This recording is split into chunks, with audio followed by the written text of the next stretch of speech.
계속해서 홍성 지역 5대 뉴스 전해드립니다. 올해 홍성구는 스카이타워를 개장하는 등 본격적으로 서부 해안 지역을 관광지로 개발하고 있습니다. 다만 내포 신도시 종합병원 무산과 수도권 공공기관 이전 지연 문제는 지역민들에게 허탈감을 안겨줬습니다. 이미정 기자입니다.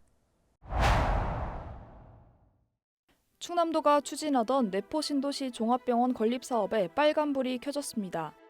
명지의료재단이 토지 매매 대금을 6개월 이상 내지 못하면서 계약 해지 절차를 밟고 있습니다.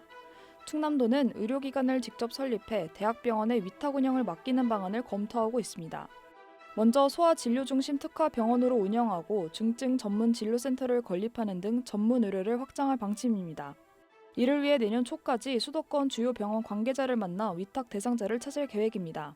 주요 한 5개 메이저의 그런 병원들하고 협의를 하는 게 오히려 앞으로 미래에 대한 그런 그 운영에 대한 그런 수지 문제라든가 그다음에 지역 주민들에 대한 그런 그 의료 서비스 질의 문제라든가 뭐 다양한 이런 부분들 중에서 저는 더 오히려 그런 부분들이 유리하다.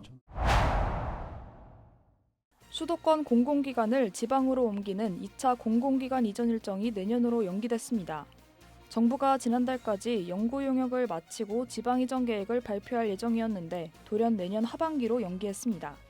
지역 간 유치 경쟁 과열이 우려된다는 이유에서입니다. 기관 이전에 대비해 부지까지 마련한 충남도 허탈감을 감추지 못하고 있습니다. 앞으로 충남도는 정책 토론회 등을 열어 공공기관 이전에 대한 당위성을 확보할 계획입니다. 또 기관 우선 선택권을 부여하는 이른바 드래프트제를 요구할 방침입니다.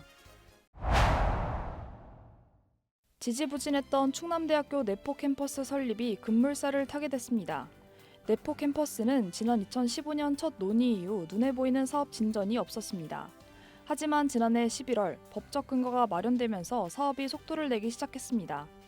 충남대는 2026년 상반기 내포 캠퍼스 착공에 들어가겠다는 목표입니다.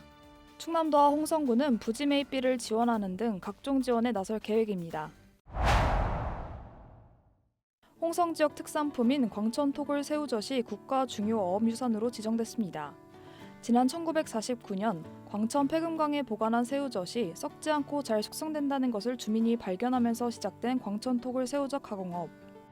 가공업 분야에서 국가 중요 어업유산으로 지정된 건 이번이 처음입니다.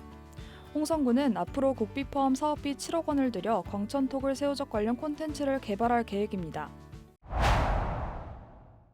서해안 대표 관광명소로 급부상하고 있는 홍성 스카이타워.